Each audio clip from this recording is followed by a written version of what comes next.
Assalamualaikum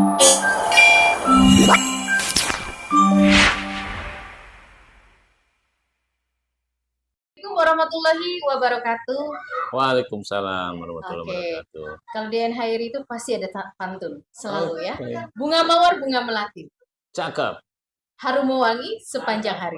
cakep, Semangat pagi sahabat NHRI yang baik hati. cakep. Ketemu kembali dalam event NHRI yang luar biasa yang jelas hari ini Cakep. ada podcast. Oke, podcast kali ini ya kita kebetulan sudah hadir bersama kita Pak Ade.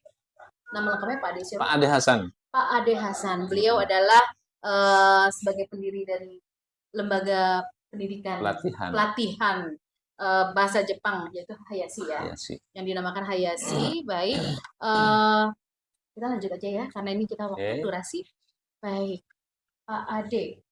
Sebenarnya itu apa aja sih yang Hayashi kerjakan? Baik. Yang apa aja sih bidang-bidangnya? Baik, lembaga pelatihan Hayashi ini sejak tahun 2002 sudah memang fokus di bidang pelatihan vokasi. Oke, pelatihan vokasi ya. Pelatihan vokasinya bahasa pengelasan dengan operator mesin CNC. Sejak 2002 sampai sekarang. Tadi itu sejak tahun 2002 sampai dengan saat ini.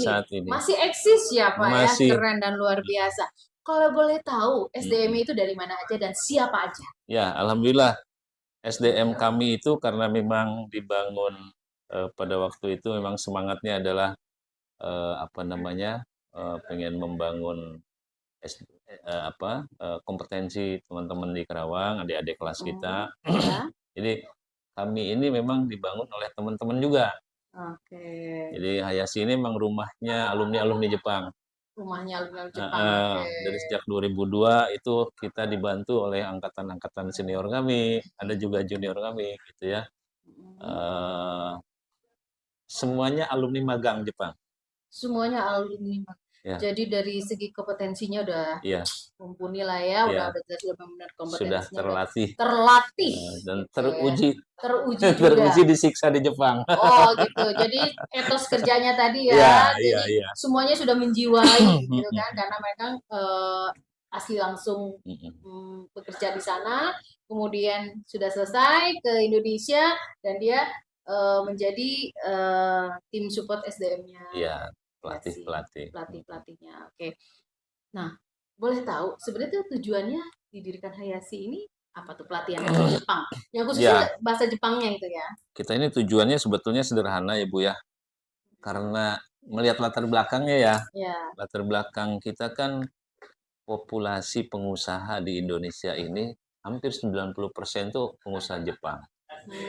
Jadi kenapa tidak sih SDM di Karawang atau di kota-kota industri ya kayak Purwakarta, Bekasi dan lain-lain sekarang mungkin sampai ke Kendal, ke Jawa Timur. Jadi kami ini memang fokus bagaimana mempersiapkan mereka paham teknologi Jepang. Nah, dari sebelum memahami teknologi Jepang tentunya budayanya dulu, bahasanya dulu. Nah sebetulnya baseline-nya berdiri Hayashi di situ sebetulnya. Cuman karena sekarang mulai berkembang banyak pemagangan swasta, jadi ada juga yang sudah pelatihan di kami langsung dikirim ke Jepang. Baik pemagangan maupun Tokutegino. Oke. Berarti sudah angkatan keberapa?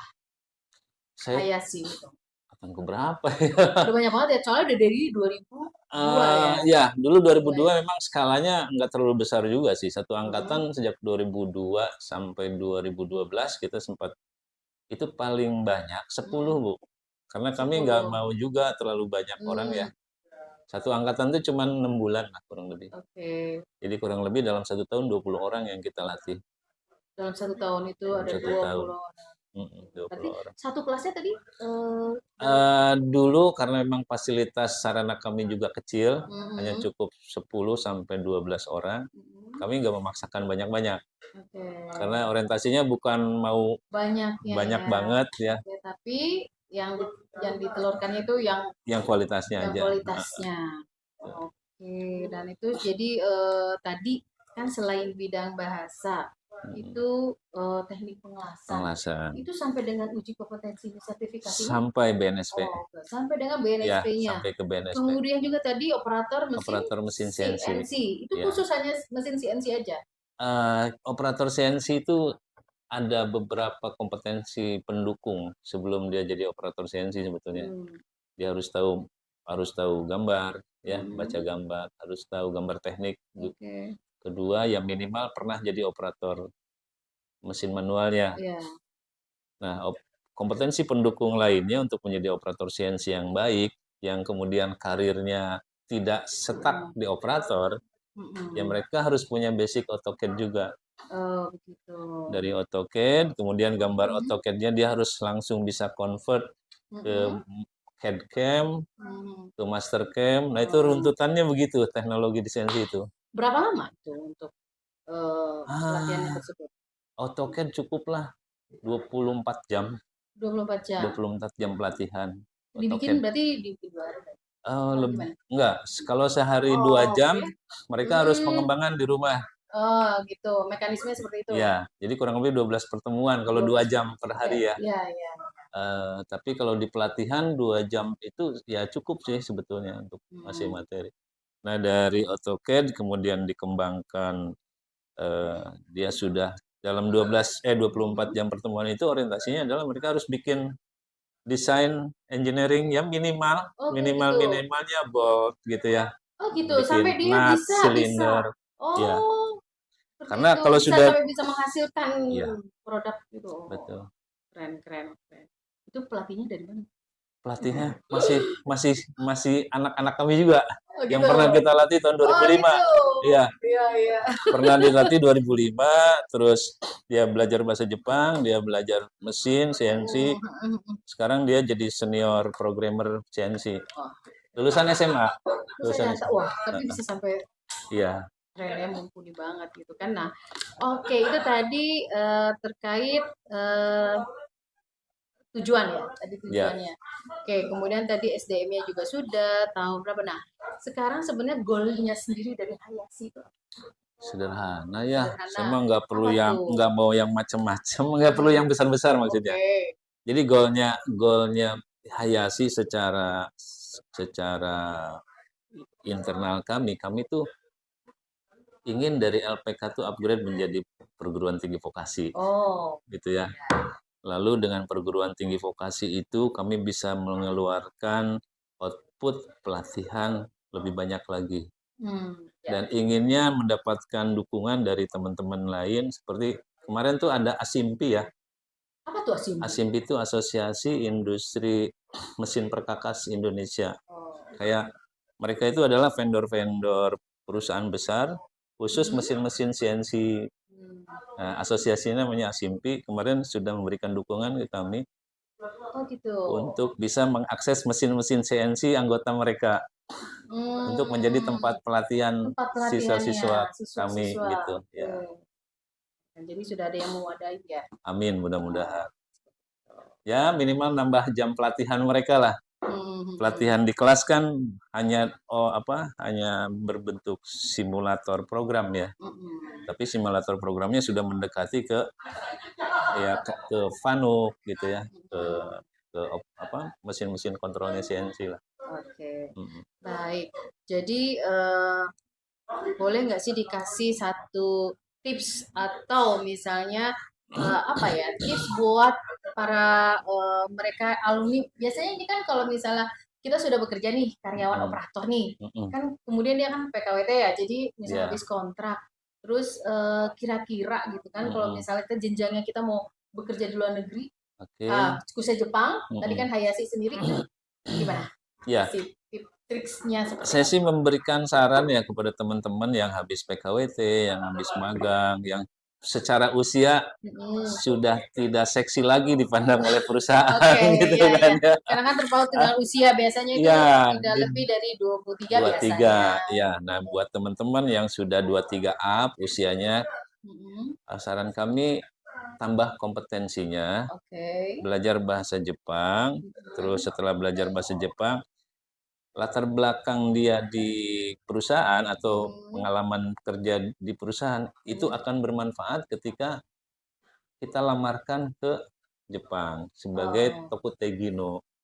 Karena kalau sudah pengalaman kerja, mentalnya sudah terbentuk, tingkat kesehatannya sudah lebih lebih lama hari-hari sehatnya daripada hari-hari sakitnya gitu loh ya. Kalau orang udah bekerja tuh. Iya betul. Nah, maka udah terlatih lah ya, dia udah terlatih yang biasanya dulu mungkin belum pernah kerja di shift, begitu dia di shift jadi dia gitu. Jadi fisiknya ya juga, betul. Jadi saran saya teman-teman yang usia 23 up ya sudah berlatih aja bahasa Jepang dari sekarang, persiapan.